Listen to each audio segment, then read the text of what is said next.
We're here at Tower Solar Project in Morrow County, Oregon.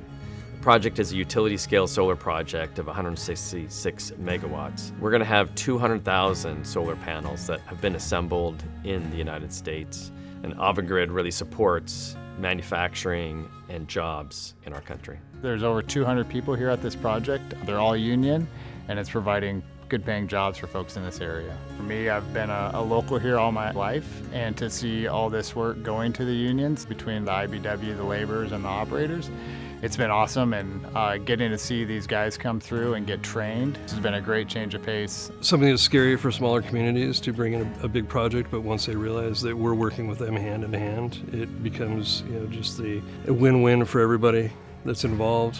And we're understanding that this is an important part of keeping our country competitive, and having that kind of infrastructure is important for our country and to our local economy.